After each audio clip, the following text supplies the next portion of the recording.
Welcome everyone to this episode of the Howl podcast, where we showcase stories from people of diverse backgrounds all over the world. And our mission is to inspire positive change in the world by sharing captivating perspectives and experiences. I'm very excited specifically for this podcast because I think there's a lot to learn from this person. And today I'm your host, Juan Raimundo Ramos. And today we are excited to have Julia Sucgang-Bonoan as our guest for today. And Julia has an extensive background in the fields of transformation coaching, nutrition, and entertainment. And as a transformation coach, Julia helps individuals reach their full potential by guiding them to make positive lifestyle changes. And also, as an ISSA nutritionist, she is equipped with a deep understanding of nutrition science and uses her expertise to help other people achieve their health and wellness goals. And Julia is also a TBC model and actress. So overall, she is a well-rounded individual who's dedicated to helping others improve their mental and physical health. So I'm very excited to hear a lot about Julia and her journey, and I'm excited for the listeners to also learn from her. So without further ado, welcome Julia Sucgang-Bonoan. Welcome. Hello, everyone. Thank you so much for having me. I feel so, overwhelmed by the introduction, the wonderful introduction. And it's different when you hear it from other people, right? So thank you so much for that. Absolutely. And I feel like there's so much to learn from you. I've seen, clips, whether it's on social media or anywhere else, about, just you giving tips to different people about whether it's exercising or anything else relating to health and nutrition. So it's definitely something I'm looking forward to because from time to time I struggle, with, let's say, exercise routines or nutrition. Sometimes I just get roadblocks and like, what do I do this day? What do I do the week after, etc. So, in some ways I really, enjoy looking for people like you as a nutritionist and also a lifestyle coach to help me, improve myself as a person and hopefully other people as well. So thank you so much for being our guest today, Julia. And let's start off with just a brief introduction about you. Just tell us a little bit about yourself and your background and your story, being born and raised in the Philippines. Yep. So as you said, I am born and raised in the Philippines. So I'm a proud Pinay Filipino citizen. I'm also 28 years old. I am a wife, a mom of one. So my baby is about to become 5 months old already. And I'm also a cat mom of 5. So I have like a lot of cats at home that I just got from the street. I just love adopting cats. But yeah, that's a fun fact about me. Also, I've been doing fitness coaching. So as you mentioned, I've been doing online coaching since 2017. So I am a certified physical trainer by NASM, and also an ISSA or ISSA sports nutritionist. And I also am a mental health advocate. So as a transformation coach, I help people improve in their physical and their mental health as well. So in relation to mental health, I am considered a PWD with major depression. So this is not just something that I advocate for just because I believe in it or whatever, but it's also something that I personally experience and struggle with. So hopefully, that's what I'm trying to do is through my own experiences, I'm trying to help people really overcome also their own mental issues and battles. Love that. And then there's definitely so much to learn from and talk about that. And yeah, I just want to say congratulations on the new baby, 5 months old. Oh my God. Very exciting news. Very exciting news. Thank you so much. Yes. So before we get into the transformation coach topics, let's start off with you being a TBC model and actress. So tell us about that. Your modeling and acting career. Are you doing that for fitness, doing it for film and television? How did that come about? Oh, I've been wanting to be an actress and TVC model ever since I was a kid. I've been telling my mom I really want to be an actress. And my mom would challenge me. She would say, "Oh, that means you should learn how to cry on cue." So ever since I was a kid, I would really look into the mirror and cry. You know, I would sing a song, a sad song, and then I'll start crying. But then, as I mentioned, I was struggling with major depression, and that kind of got in the way of really pursuing it. When I was a kid. So what happened there was I would go on auditions with my mom actually, and she would be praying outside the audition room, hoping that I don't actually get it. And before, of course, I didn't understand. I was like, pray that. Why would I want to become an actress? But my mom explained to me that well, back then I didn't understand, but she said to me that you're not mentally ready for what I was trying wanting to get myself into. You know, of course, in the acting field, there you're opening yourself up to criticism. There are directors who might say, "Okay, I'm not getting you because of how you look, because of how you act, you know, and all that."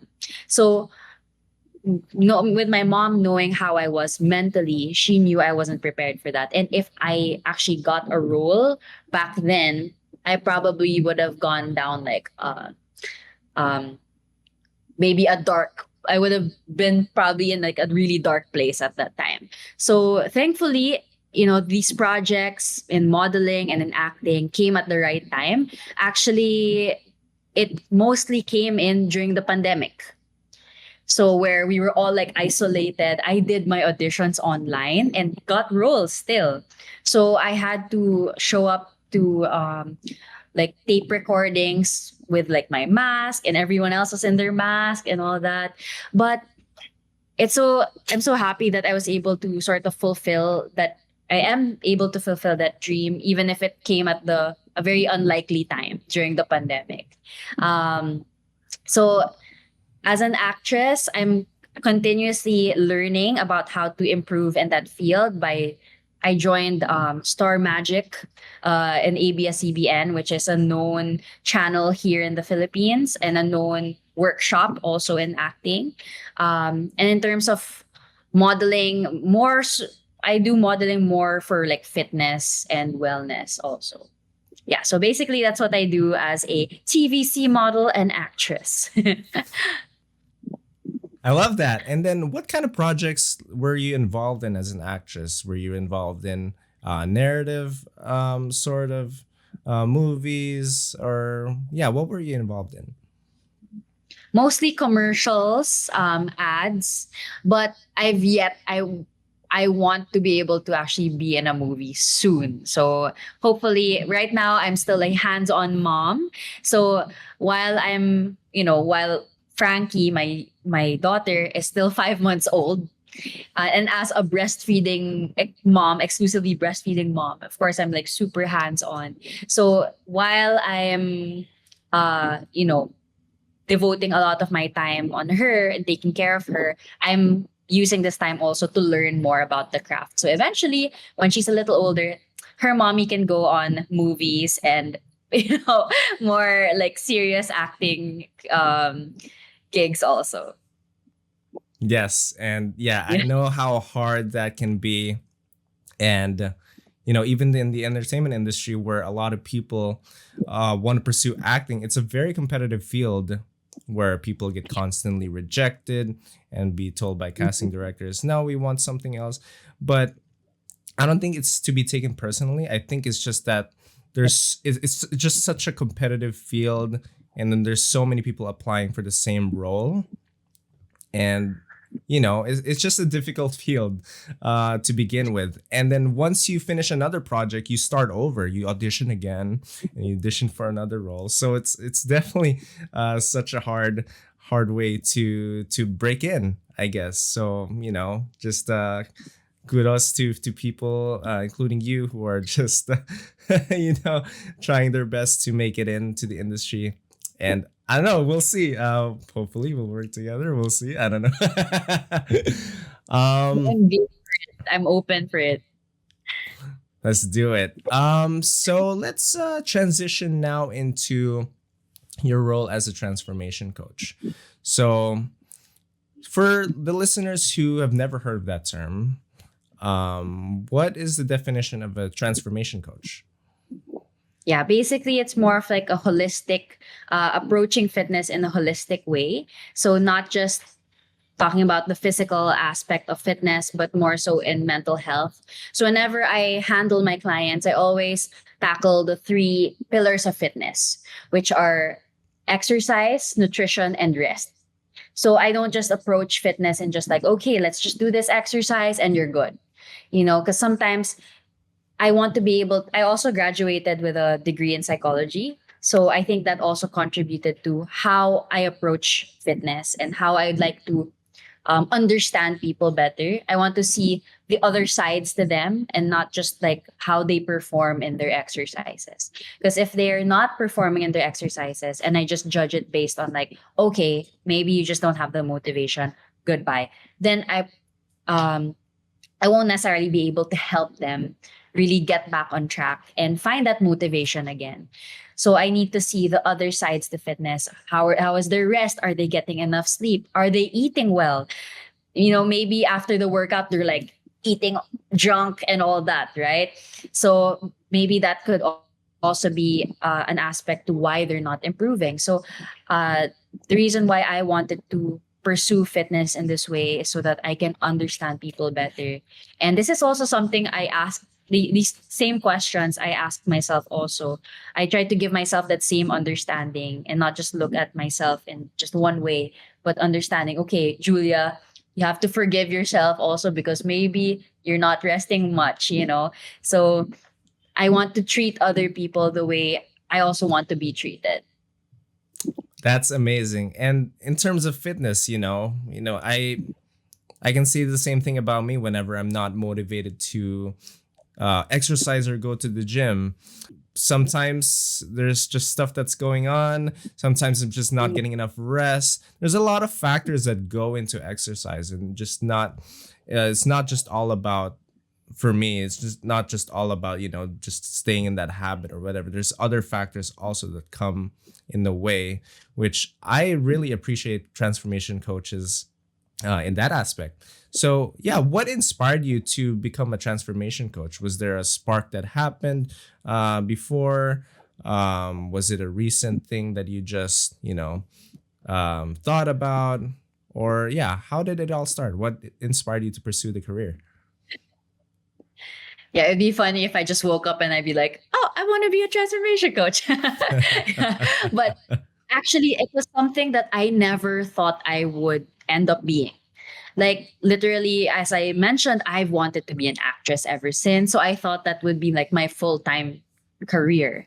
But um, from the beginning, I really knew that I wanted to contribute to the lives of people in a positive way, but Right. not necessarily knowing how.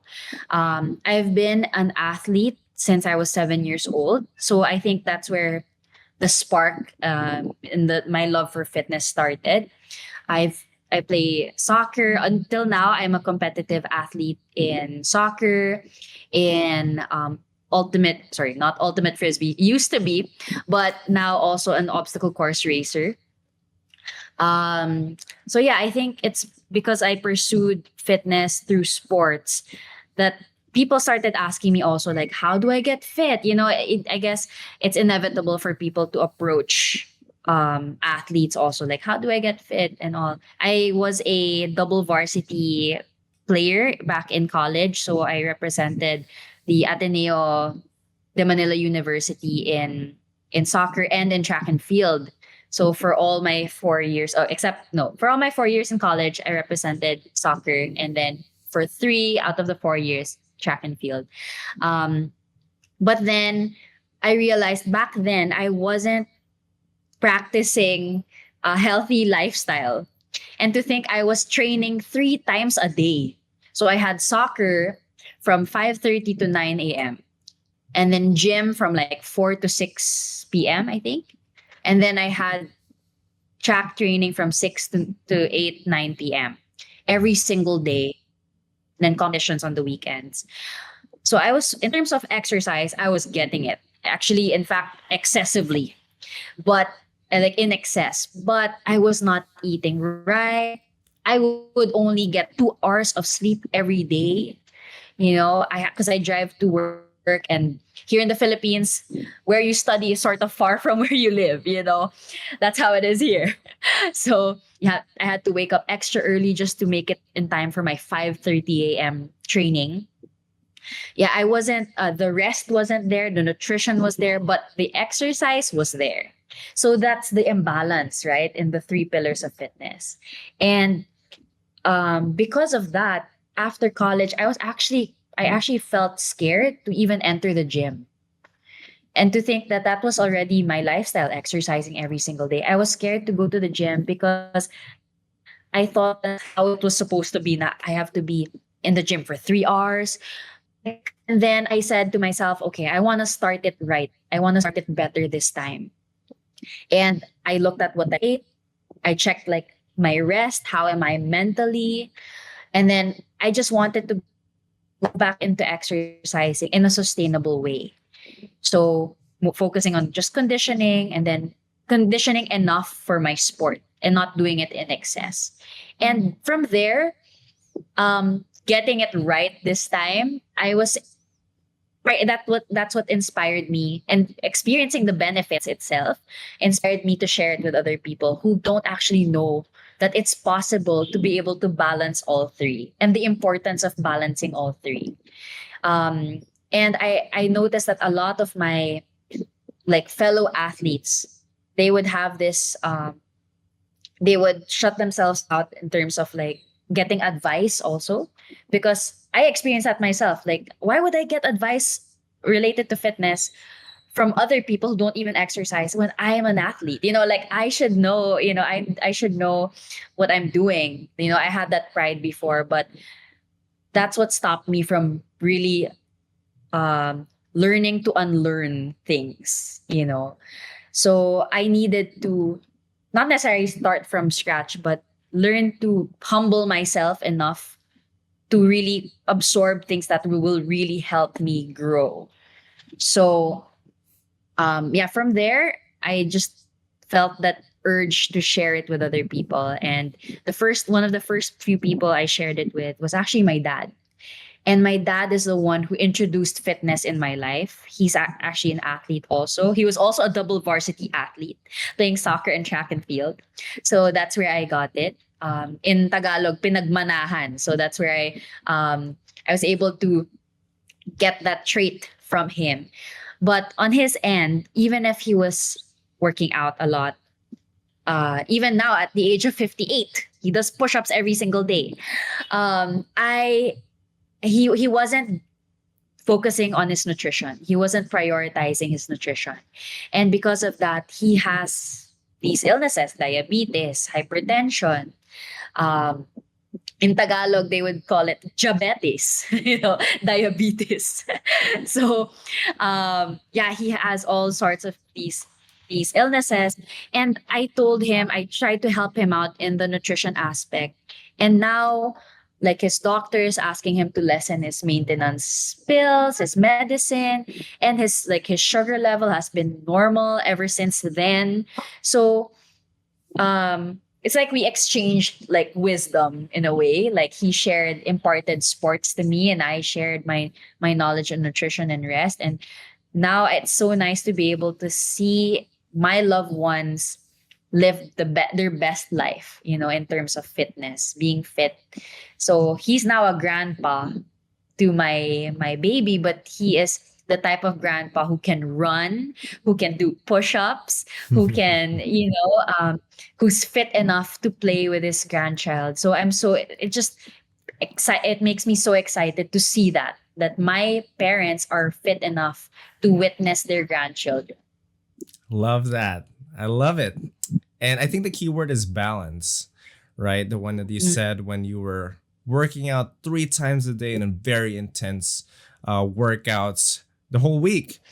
And when you said that, I was like, oh my God, that's a lot of workouts throughout the day. But I think that with your thinking about nutrition in your diet, but also focusing on balancing all three, it's still possible for people who are working intensively those three times to be able to make the most out of it, right? So I wanted to dive into the mental health aspect of transformation coaching.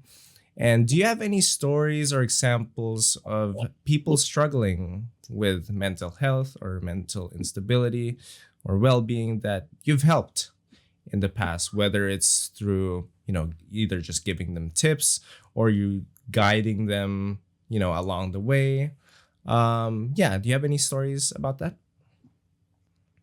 Yeah, actually, I have clients, a couple of clients who struggle with their different, mental issues. Some are also considered PWDs, or persons with disability. The way I would help them out is really being that person that they can go to when they are sharing their problems. So I'm not a licensed psychologist, psychiatrist, but one thing that I do to help these people with these mental illnesses and issues also is also using or drawing some wisdom from my own experience. So I think that they feel better when they share their struggles with me because I can somewhat relate to what they're saying. The times that they feel lost, the times that they feel like numb, like for those people with anxiety and depression, they would say the other people don't get it. My parents, people closest to them don't get it, but they're thankful that someone like me who's not even like related to them by blood or whatever can actually relate to what they're feeling. Because the thing about mental illness is people tend to take it for granted because it's mental, because it's in the mind. The same way we treat like a fever or like a wound. When you're not well, it's not something that you intended to happen, right? Like, oh, I intended to fall, like, or I intended to get a fever and get colds or cough or something like that. But sometimes when people with mental illnesses have like an episode, other people would judge and think, they're just acting. They're just acting, they're just pretending. But that's not what it is. We're actually struggling inside. And it's hard to explain because we ourselves don't even understand what it is. Right? So, and it can easily be misunderstood. People are misjudged because of it. So, it's just basically relating with these people that helps them also understand that they're not alone. I think that's one thing that helps people with mental illness is knowing that they're not alone, and even people who don't cannot really relate with with um with what these people are going through or what we are going through, just letting them know that I'm here for you. I can be that ear that I can lend you an ear without even saying anything. Your presence or giving your time to someone will actually um, help these people feel much better. So that's what I do for my clients. That's what I do for my friends, who also have these mental battles. Love that. And then what do you think are the biggest challenges that your clients or other people face when it comes to mental health or instability? And how do you work with them to overcome those challenges? I guess one of the biggest struggles is lack of motivation. Or sometimes they would also beat themselves up thinking that they have to be perfect and achieve their goals right away. They pressure themselves too much to achieve their goals, and then it's not if spiral down, and they'll feel so bad about themselves, like, oh, I'm not good enough, and that's where all the negative self-talk comes in, right? So I think that's what my clients with those issues struggle with the most, really trying to battle through the negative self-talk, and easily losing motivation. But what I tell my clients is that, especially for those people who, let's say, achieved, like, were able to lose weight already, and then they gained weight, and then they want to lose weight again, but they're pressuring themselves so much because they know that they did it already. I don't know if you know anyone like that, or uh, maybe you experienced it as well. But I personally experienced that also, like being able to achieve something already and then getting off track, and then you pressure yourself even more because knowing that I was there already. What happened, right? Hmm. So that's where we also tend to not become so harsh on ourselves. But what I tell my clients is that that was a different time, and that was, yes, you are still, you are still you, but it was a different version of you back then. So you have to approach it in a different way this time.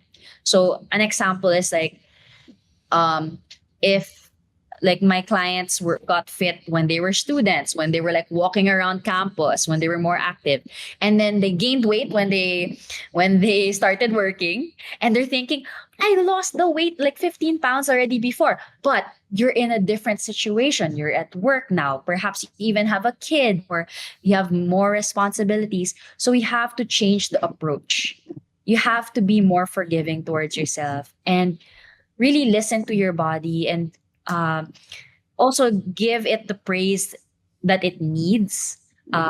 Celebrate your wins, like don't beat yourself up, and just approach that goal that you have in a way that is more realistic to your current situation. So yes, back then you lost 15 pounds, but you're just looking at the goal. You're just looking at the peak of the iceberg. But there was so Yeah. much to it behind that goal. And now you have to change the approach, right? So like, just to use myself as an example, um, I got pregnant last year, right? I had to give myself a whole different game plan. I can't follow the same meal plan, fitness regimen as I did before I was pregnant, right? Because if I did, I'd be pushing myself so hard, like, why can't you do this? Why can't you do jumping jacks? Of course, I can't do that when I was pregnant, right? So, why can't you eat this way? Why can't, I would just drive myself crazy if I pressured myself that way, right? And it's so sad that there's so many people who are still struggling because they pressure themselves too much. Hmm. So, yeah, the way I would approach it is just, or the way I would advise these people is that look at yourself. You see yourself. You are in a different situation right now, and you want to approach it in a different way, in a more realistic, sustainable way. Love that. And then you mentioned about the lack of motivation, which I think a lot of people have in common, whether it's in exercise or in anything else. So, yeah, how do you approach those people who may be resistant to the changes, who feel like, in the back of their minds, they do want to, achieve a certain goal, but like there's just a lot of lack of motivation, like you said, right? So, how do you approach people who have that mindset? Yeah. Well, motivation is deceiving. So sometimes people depend on motivation to start moving. Like, oh, I don't have the motivation, therefore I'm not gonna act on it. Right. But motivation can actually be derived from the action itself. So, for example, if you were to exercise, like the goal is to exercise, and you're waiting on motivation to fuel you, that might not actually happen. So, what you can do is to maybe do an exercise that is more realistic for you. So, it may not be Hmm. going to the gym right away, it could just be as simple as walking. Like, approach it in a foot in the door kind of way. Like, okay, I'm just gonna do something little, like something small today. And then maybe that can actually add to the motivation to go to the gym, to do a full workout. Um, so back when I was like after giving birth, honestly, I lost the motivation because I had to sorry, when I not when I gave birth, when I got pregnant, I lost the motivation to work out because I was told not to work out during my first trimester because I had a case of hyperemesis gravidarum, which is technically um, morning sickness on steroids. So I was vomiting 20 plus times a day. and I was advised not to work out. So coming from the state of being able to work out every single day to like, stop, Julia, you're not supposed to be working out. I lost the motivation to get back to into working out when I was on my second trimester. So I started first with like, okay, let's just do walking, and then maybe let's also try to wear your workout outfit, stuff like that, just to start and look cute in your workout outfit, and then from there, it gave me the motivation to do a workout. Mm-hmm. So don't rely so much on motivation, but you can do something, even if it's small, to be that source of motivation for you. Mm-hmm. Love that. Yeah, I was reading a book called Tiny Habits by BJ Fogg that actually talks about that. The balancing between action and the motivation. So whenever, for example, you have a lot of lack of motivation, how will you still be able to achieve whatever desire you want? So, like you said, I think the realistic approach is just to make it more easier for you to do, and more doable at the same time, and take tiny steps to reach that goal, and not push yourself right away. Because, like, for example, like for me, like, I go to the gym, but if I'm like, I want to bench press like 400 pounds or something, even if in my mind I can do it, my action I can't do it, and vice versa, right? Maybe I will have a lack of motivation because in my mind it's something I can't do. So just scaling it down, I think, is important. So I just wanted to point that out, and thank you for sharing that. And Exactly. yeah, and I think also that sleep, in terms of mental health, sleep does a really major role, whether it's, if you're oversleeping or undersleeping, it really gives a change in someone's mood and someone's mental health, I think. And I've experimented things in the past where, okay, let's try sleeping for like just a few hours. Okay, let's compare it to sleeping for more than the amount of hours that I need, right? And then let's try balancing it out to 7 to 8 hours, and then finding that perfect balance to see the differences. Yeah, so yeah, I really found differences in me. But I wanted to ask you about, the importance of sleep, and what do you think the importance of sleep is, in terms of, the hours of sleep, and then, and as far as mental health is concerned, what do you think the importance of sleep is? Sleep is life. If I can put that as a hashtag, I would. So, and this is coming from someone who slept 2 hours a day, and having to go through college with just 2 hours of sleep. My goodness. So, it affects, lacking sleep will affect your memory, right? Your brain development, and the recovery of your body, especially if you are exercising, if you're active. Your workout basically is kind of pointless if you did not take the time to let those muscles grow, to let your body recover. So sleep is super important, as much as possible, as advised, 6 to 8 hours of sleep. um but I just don't want to focus on the quantity. I don't want to just stress on the quantity, but the quality as well. Because some people could be getting 6 to 8 hours of sleep, but crappy quality. Like, they've been waking up between those hours. They're stressed, they're thinking about something stressful, and they're just basically forcing themselves to sleep. So you want to get good quality sleep. That way you wake up refreshed and ready to take on the day. So how I would the advice I would give to people to really get good quality sleep. And this is again coming from a mom who is breastfeeding a 5 month old. So I tend to wake up, of course, in the middle of the night, but I'm happy to say that I get that good quality sleep still. And that's because I dim the lights. I really change my environment to really contribute to that goal of getting good quality sleep. So dimming the lights. I don't do anything to stimulate myself, like watching a film and then, for those people who stay up to finish, episodes and to do movie marathons, like I really have to discipline myself enough to, stop watching and to get that sleep. And I tell myself, like, what would the Julia tomorrow say about my decisions, the decisions of Julia from yesterday? Like, would she regret like sleeping late, or would she be proud that she actually got that sleep and is able to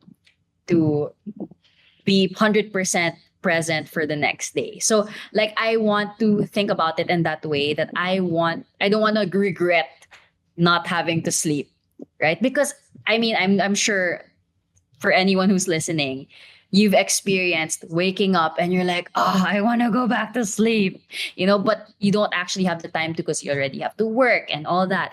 You have to go through the day with your whole like routine, and you basically regret staying up late or not prioritizing your sleep. So sleep is actually what I would consider as your me time. You may not necessarily be watching a film or doing like getting your nails done, getting your hair, but this is a part of self-care and self-love also. So trust me, hats off to people who who really discipline themselves to get that sleep. Um, and of course, I would say that you don't have to be in bed early every single day. You want to give yourself, of course, an allowance to like at least stay up late for a few days within the week, but at least 80% of the time, you want to get that good quality sleep. Right? Because I wouldn't be, it would be hypocritical for me to say like, sleep every day, early every day and all that, wake up on time. But no, I mean, you want it to be sustainable. So give yourself that allowance to stay up late, watch your favorite film and all. But majority of the time, you still want to be able to get that good sleep to stay sane. Absolutely. And I'm actually guilty myself of just being in my phone late at night and just, watching, whether it's episodes or whatever, right before I go to bed. I haven't really tried that. Maybe I should try, that routine of just like nothing, just complete darkness, just closing my eyes and just falling asleep that way, and just the me time. But what about for people who are, let's say, they have a lot of thoughts in their head, Mhm. and in particular, negative thoughts, and then they just feel overwhelmed. It's actually affecting their sleep, even though they want to sleep so bad. Those thoughts that are recurring are actually making it hard for them to go to sleep. So, do you have any tips or advice for them to get better sleep regardless of their thoughts?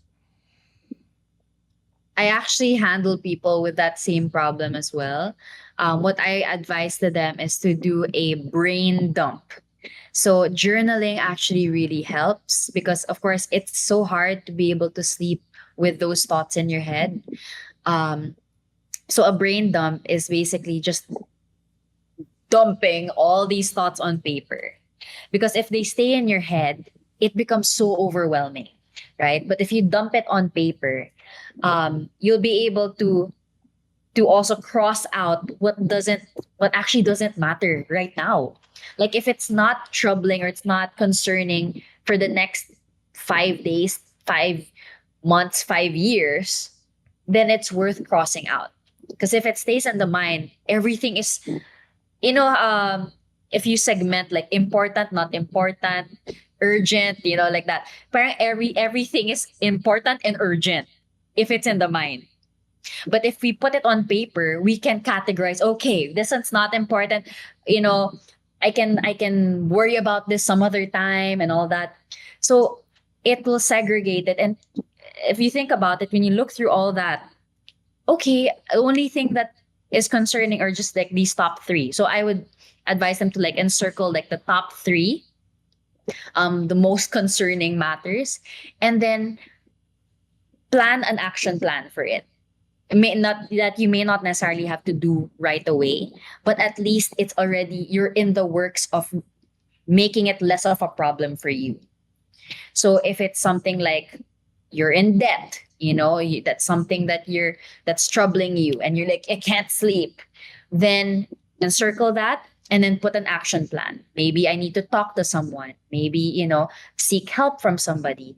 And having that solution already in on paper will possibly help you sleep better, knowing that you are in the works of actually uh, solving that problem, rather than sleeping and thinking, oh my god, I still haven't done this, I still have to do this and that, right? So yeah, do a brain dump, list down the top three, cross out the others, create an action plan. And of course, it's nice to also have a schedule for it. That way you they say, if you fail to plan, you plan to fail.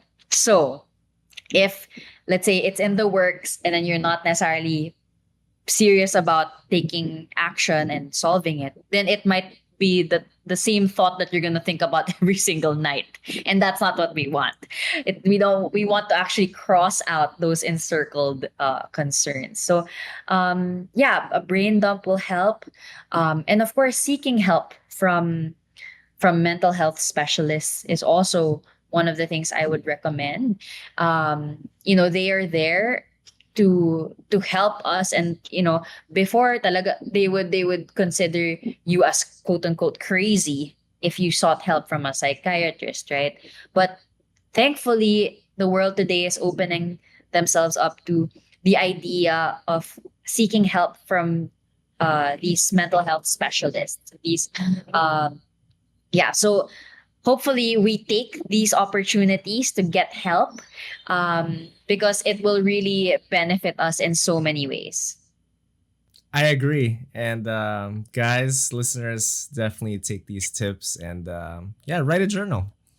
Write a journal for sure. um, I want to transition more into the physical health and nutrition side of the transformation coaching.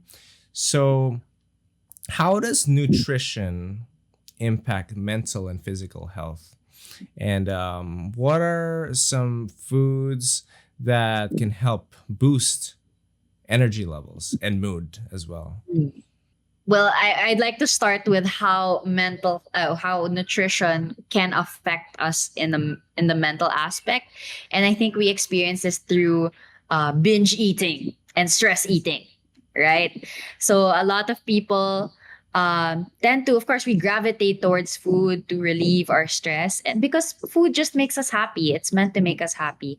But if you think about it, the food that we tend to gravitate towards when we are stressed are sweets or junk food, right? Not the healthiest kinds of food. And because of that, there's that sort of guilt also, knowing that we're eating something in excess, we're eating something that's not good for us. And then that contributes to the stress of thinking, oh God, I ate this and that, and then we become even more stressed. So it just becomes a cycle of us being even more and more and more and more stressed.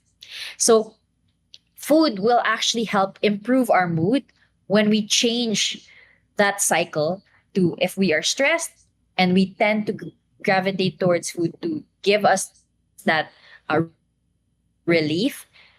Maybe if we eat something that is of higher nutrient value, that is filling for us and we know is healthy, we'll actually feel it. Whatever, if our body feels happy, our mind feels happy, and we're able to approach the stress that we were experiencing, maybe from work, from a relationship, or whatever, in a better way. And we'd have a clear mind without having that guilt of eating unhealthy food. So, yeah, whatever we fuel ourselves with can actually contribute to how we think also. And if you just basically feel it if you know you're eating fruits and vegetables, if you know that you're not stuffing yourself so much to the point of vomiting. You're eating enough to just, okay, you feel energetic, you feel um what do you call it? You feel light.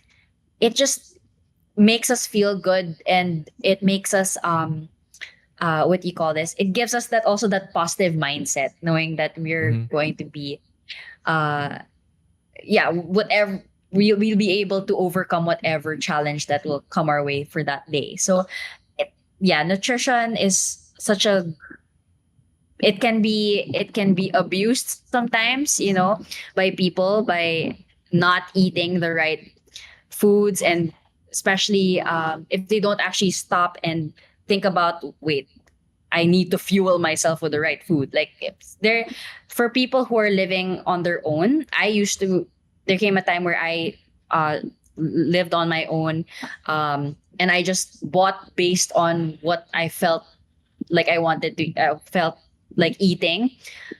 Oh God, that really ruined my mood. I was cranky all the time. Like, okay, I was satisfied for that moment, but afterwards I was hungry all the time because it wasn't actually filling. It was making me feel good just for a short time, temporarily, but because it wasn't nutritious, it wasn't filling, I ended up feeling hangry. So hungry and angry all the time. Did you experience that as well before? Yes, whenever I, like, for example, whenever I just eat junk food the whole day, I really feel it. I feel the satisfaction temporarily. But Mm. then later on, I really see the lack of nutrition that's happening in my body. Be like, whoa, I'm not feeling 100% right now. I don't have as much energy. I don't have that much drive to, go in the day. So I think it's a really important thing that people should consider, just eating a lot of healthy options, from time to time. I'm, like you said, as far as guilt is concerned, I do still, eat sweets, like those sweets from time to time, just little bits here and there. But I think it's really important to really sustain yourself with foods that have a lot of nutrition, a lot of nutritional value to them. And I think it really is a big factor in terms of mental health and also physical health. Whenever I'm going to the gym or whenever people want to go exercising, I think it's also important for them to have a nutrition that's sustainable for that activity, right? So, yeah, I wanted to ask about, yeah, the importance of exercise and diet combined together, right? Mhm. Do you prefer one over the other? Do you think that they both have to go hand in hand? Um, and yeah, just explain to me the importance of diet and exercise at the same time. Yeah. So they are, as you said, the latter, which is they should come hand in hand. Um, it's the whatever you eat will fuel you for your exercise. Like, as a runner also, like if you are lacking in carbs, if you're lacking carbs as a good source of energy, then you can easily feel tired during your run, right? For protein, it helps to help build muscle and can also strengthen your immune system and your healthy fats as well. So being able to, the key word here is balance. The macronutrients, including water, will help you perform at your best, not just in exercise, but in everyday life, right? So I just wanted to add also in terms of nutrition, the way um, I practice a healthy diet is by following this equation. So it's 80% of what you eat should be nutrient dense foods plus 20% fun food, or what we like to call the cheat Mm, food, the cheat meals, right? Then equals 100% staying within your calories. So whether it be on a deficit, or if you're more for like maintenance because you want to maintain your weight, or if you want to gain weight, go on a caloric surplus. So the nutrient dense foods, of course, involve like your fruits and vegetables, your healthy fats and carbs, complex carbs. And for the 20%, it has to be there. Okay, it has to be there because again, food is what makes us happy and it should make us happy. So depriving yourself of the fun food every single day might actually push you to even to binge, to to do stress eating, you know.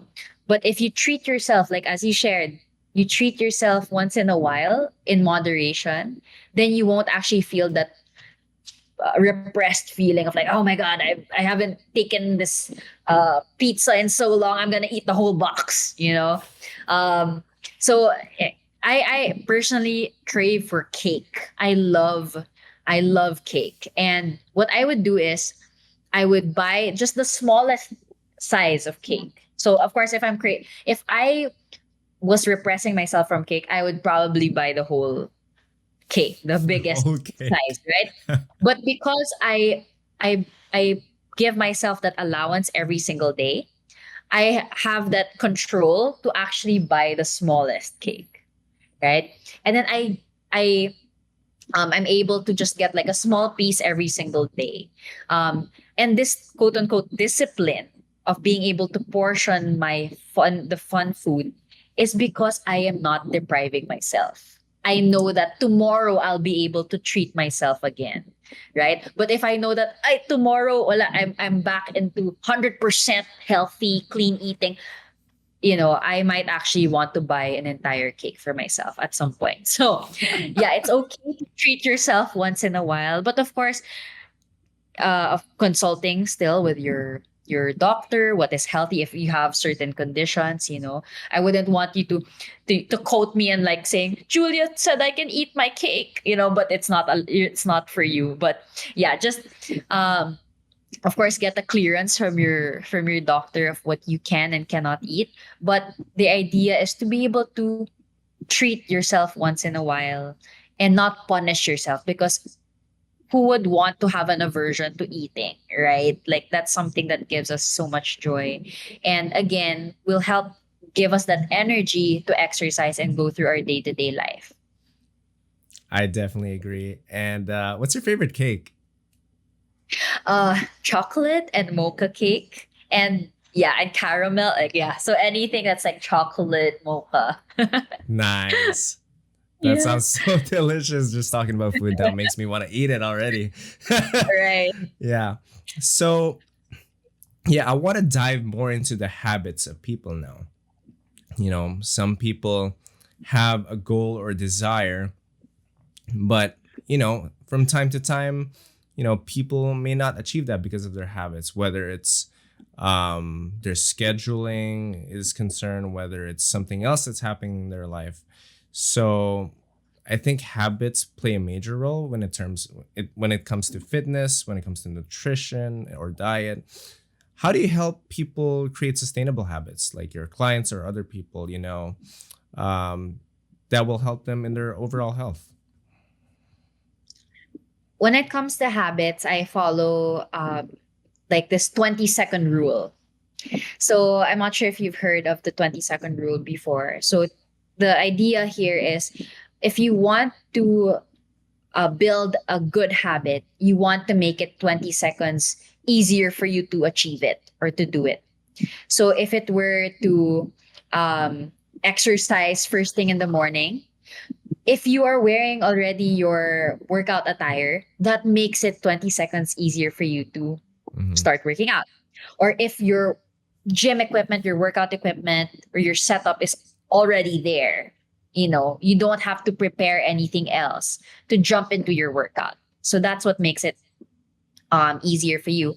On my phone, if I want to start my day with prayer, I put my Bible app at the start, like at the front, instead of putting Facebook Messenger, Instagram, because so that I don't scroll through like my feed and all that. Like the first thing I do is start my day with prayer. So making that good habit more doable for you is, or by 20 seconds, is an application of the 20-second rule. But on the other hand, for the for the bad, quote unquote, bad habits that we want to cut out of our life, such as using your phone before bed, if it's a distraction, of course, if it's a distraction. If you want to cut it out of your life, then you can make it 20 seconds harder to do by putting it away from your bed, making it less accessible to you. If, let's say, you tend to crave for chips as soon as like you feel that urge to whenever the cravings kick in, and you want to gravitate towards fruits first instead of chips, then you can put the chips maybe at the back of your pantry, or maybe not Mhm. even buy them or have them at home even. So that way, if you think about wanting to get chips, you still have to order, you still have to go out and go to the grocery. So having many more steps to be able to achieve what you want will make you second guess, like, is it worth it? Should I still go out? Because I mean, the cravings died down already by then. So um you want to make it harder for you to do. So like what I mentioned also with the phone, for me not to get distracted, I put my social media apps at the last part of like I think they're like pages of apps right on the phone. So I put it at the end. And I even put it, if you have like an Apple phone, you put it under like a category so that it's less visible to you, right? Mhm. Like you can put them all like in a box right there. So um yeah, that's what makes it less or harder for me to do. And another thing that I share with my clients, aside from the 20-second rule, is habit stacking. So, are you familiar with habit stacking? Or I've have you never heard heard of of that? that term. So, yeah, can you explain what habit stacking is? Yeah. So, habit stacking is if you have like look at the habits that you currently have in the day. Let's say like brushing your teeth, like things you don't even have to think about anymore. And then if you want to add a new habit into your routine, you can stack it on something that is already existing, which will Yes. increase the likelihood of you being able to do it. So for example, you want to do 10 push-ups in a day, right? Um, and then maybe something that you do every single day is take a bath. So what you can do is you can stack that habit either before or after an existing habit. So perhaps you can do your push-ups before you take a bath. So like the bath now looks like a reward for doing your push-up, right? So that's one way, or that's an example of habit stacking, looking at the habits that you currently have in the day and then adding to it so that um, you won't have to dedicate like a different time to actually to do it. Like it takes so much energy if you put it at an odd time within the day, like, oh god, now I have to like mindset myself to get into this workout or whatever. But if it's already attached to an existing habit, it becomes easier to do. Love that. And yeah, I definitely agree with all of your points there. And yeah, I just didn't know what the term stacking is. But there's one example that I do. Like whenever I wake up, the sun just just shines in my face, right? So it wakes me up, and then as soon as I get up, I just basically say to myself, today is gonna be a good day, regardless of how I feel, regardless if I'm feeling still groggy. Obviously, I just woke up, or feeling happy or feeling not as motivated. I still say the same thing, and it really changes the course of the day, which is really good. And the same thing with other habits I do in life, or you know whether it's like brushing your teeth or like doing something else. If you add something on top of that, that actually makes it easier to create a habit of your goals, right? And one thing Yep. that's interesting that you mentioned about, making it accessible, making your habits more accessible to you, making it easier for you to do, for it to be achievable. And then vice versa, if there's bad habits that you have, make it harder for you to do, make it more difficult and not as accessible. So definitely amazing tips, for sure. So yeah, I wanted to dive into, you being a mother, a new mother, and still, focus on the fitness industry, and you having expertise in terms of exercise and I guess physical fitness. So, as a mom yourself, can you share some tips for women who are pregnant or just finished their pregnancy, who want to incorporate exercise into their postpartum recovery, right? Because, a lot of them may have limitations with their body because of, being pregnant. They have a lot of limitations in movement and exercise during and after pregnancy, right? So, do you have any tips for mothers out there? Yeah. So first of all, of course, you want to get the clearance from your OB gynecologist. That's the first thing. Because I mean, as much as we want to get into exercise, especially for those people who just gave birth, we're so excited to start moving again. But yeah, you still want to get that clearance, especially for those people who underwent the cesarean type of surgery. So it actually takes much longer for them to recover. So yeah, first get a clearance. And another thing is listen to your body. Um, it of course, and part of listening to your body is also being forgiving towards yourself. Your body is changing, and I think it's a wonderful thing, but sometimes it's also very challenging because you know for just in a span of like 9 months, our bodies go through so much, a lot of changes from the belly's getting bigger, or we have all sorts of pains everywhere, and then swollen legs, feet, arms, wherever. So if you feel like your body is not there yet in terms of exercising, give it time. But at least the motivation is there, that intention is there to actually start moving again. And you always want to start with just low impact. So it can be walking, it can be swimming, swimming exercises, stretching. So those are the safest things to do. If you're pregnant, though, you may, of course, when you're pregnant, your balance may be compromised because you actually are carrying a baby in your belly. So you wouldn't want to be doing things that will cause you to fall. So what's not recommended are exercises that involve jumping. Also, you wouldn't want to stay in a hot place. It matters also where you do your exercises. If you're at a sauna or like doing hot yoga, that might actually affect you and your baby. And also, lastly, you want to do something that is safe for you. And of course, that involves getting the clearance from your doctor. But yeah, ultimately, listening to your body is what I would recommend to pregnant women and to those people who just gave birth, because again, our bodies are gone through a lot of changes.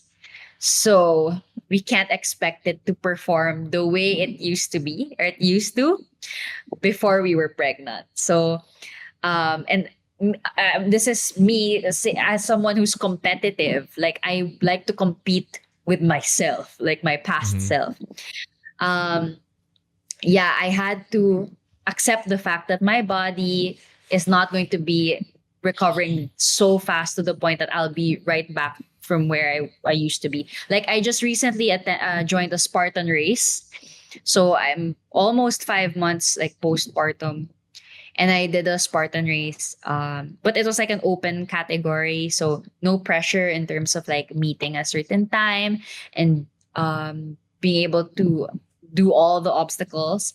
Um, and I actually ran with my husband and I told him, "Is it okay if I go ahead?" Like I was so excited to just run it and like do all the obstacles by myself and not getting any help.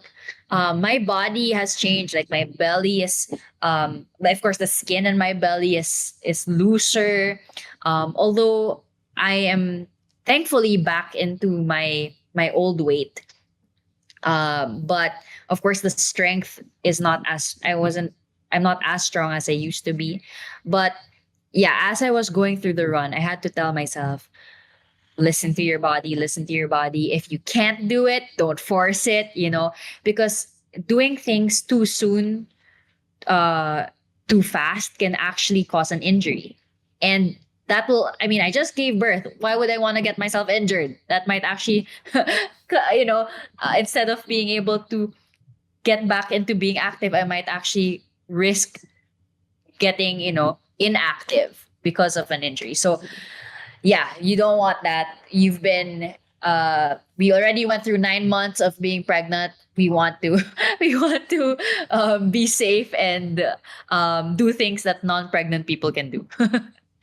Absolutely. And I think as far as exercise is concerned, I think pushing to the limit is, can be key to becoming better the next time. But at the same time, pushing over the limit will cause a lot of problems, including, like you said, injuries or, things that can happen unexpectedly.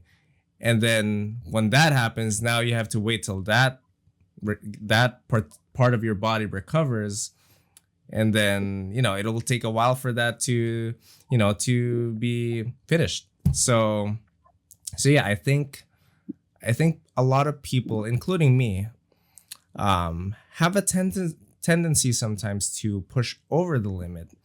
But I think that you gotta really know where your line is and then where your limit is. I think that's a very important trait. So definitely a good tip, Julia. And we're down to the final three.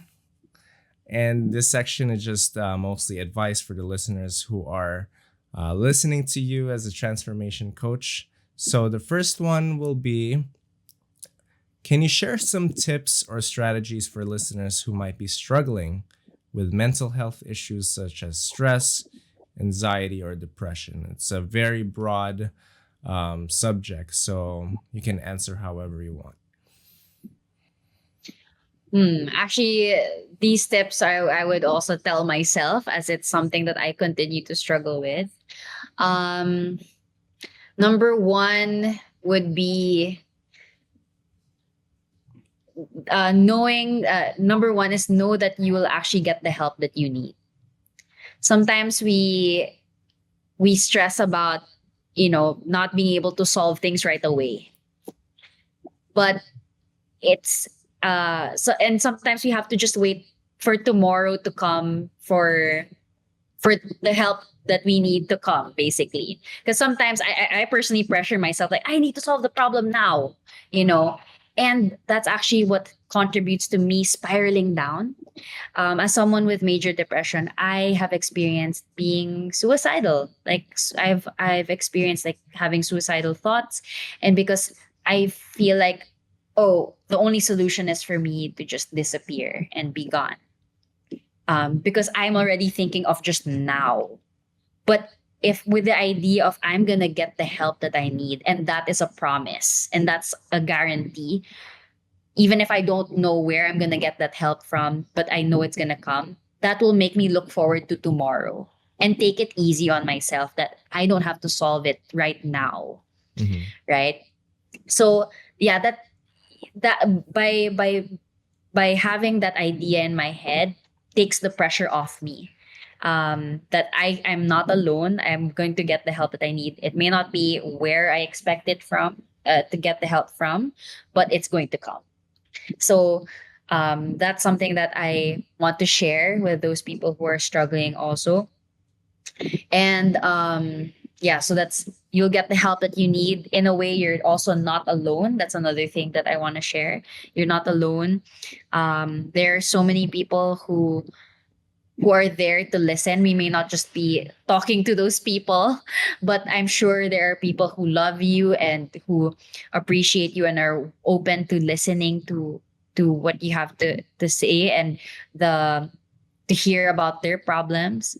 And another thing is, of course, that my advice is to tackle those three pillars of fitness, because they all contribute to your mental health. Getting, not necessarily exercise, like if I have to go to the gym or I have to actually have a workout plan. Exercise also means movement. moving around, getting walking outside and getting that sunlight, getting out of the house. That's also part of movement. And then eating well will contribute to your brain development, and also helps you think straight. If you're eating crappy food, that gives you a crappy mindset also. And also, of course, sleep. If you get a lot of sleep, good 6 to 8 quality sleep hours of quality sleep, then you'll also be able to wake up in a good mood, good mental state. So those are basically some of the tips that I would give to people who are going through like anxiety or going through depression. Yeah, hopefully it helps. And also, another thing is the journaling, that one I shared earlier. Mhm. Having that time for setting aside me time. So every day, a lot of us are just doing things for other people, but you have to also do something for yourself, and being mindful that you're actually doing something for yourself will help. Um, Practicing small acts of self-love, like as a mom, like as a new mom, I don't really have a lot of time to just go to the salon and get my hair cut or nails done. So I just having small mindful moments of self-care actually is considered part of my me time. So like while I put on let's say lotion, and I put on, let's say, my moisturizer on my face, and I wash my face, like I'm mindful, like this is for me, this is so I look youthful when I get older, I feel better. Like I feel so much better afterwards. And that actually contributes to a better mental state. So yeah, doing things that are for you, knowing that uh, you're doing something for yourself will actually help, and make it won't make you feel like you're just going through the day every single day doing things for other people. Yeah. You have to be able to fill your cup first for other people to experience the overflow of the love that you have for yourself. Huge fan of that answer. Um, what about an advice you would give to someone who wants to improve their physical and nutritional health? However, they don't know where to start or they're overwhelmed. Do you have an advice for those people? Yeah, so I would recommend actually the plus one mindset. So as I think was he a Chinese philosopher, Lao Tzu? He said a thousand journey starts with a single step. A Mhm. journey of 1,000 miles starts with a single step, right? So you have to have that plus one mindset, thinking of what is one thing that I can do now that can add up in the future to be able to reach that goal. Because sometimes we tend to feel overwhelmed, like with exercise and nutrition. Like I need to start. You don't have to go cold turkey and like, you know what, I'm just gonna go to the gym, or like, you know what, I'm gonna clean my diet and all that. Like that doesn't happen overnight. So um and we might think that these goals are so big that they're not attainable, but just start with the plus one. What can you do today um, that can actually contribute to that goal? So an example would be just looking at the food that you eat every single day. If you're a Pinoy like me and you eat rice, Asians, Yes. right? We love our rice. So it can be not, but you might say plus one. Okay, plus one cup of rice. Just kidding. Plus one mindset is plus one cup of rice. No, what I mean is like, what is something that you can do to make it healthier? So for example, if you're Mhm. already eating rice, perhaps you can change it to colored rice. So that way it's higher in fiber. It makes you feel satiated longer. So you don't necessarily have to. If you're scared of the idea of, oh, I don't want to lessen my rice, then might as well just change it first into something that's of high fiber and high nutrients, right? If you are what do you call this, if you're walking to work, for example, maybe you can even take the stairs or something like that, just to add to those steps within the day. So yeah, just start with what you're already doing and add to that. Just add to that. You don't have to do something totally far from what you what you're currently doing. Just add to what you're currently doing. So right now I have, like, let's say my water. If I drink 1 liter a day, then might as well just add a little bit more, to Mhm. that 1 liter. And then bit by bit, I'll be able to finish 2 liters or 3 liters. So um, a journey of 1,000 miles starts with a single step. And that's how I would actually advise people who want to get into fitness. It doesn't have to be hard. Just start with what you can do. Preach. Yeah. And yeah, the last question that we have is, what do you think is the most important for listeners to remember when it comes to taking care of their health and well-being? The most important thing would be, uh, I guess, to learn how to celebrate their wins. If you're entering into the healthy lifestyle, you need to also continue to motivate yourself to continue that lifestyle, right? And that's by looking at the good things that you're doing along the way. If you disregard that, then you may not actually enjoy it. You might actually think that you're not doing anything right to get to where you want to be. So whether it be exercising, getting enough sleep, eating the right food, give yourself a reward once in a while, celebrate your wins.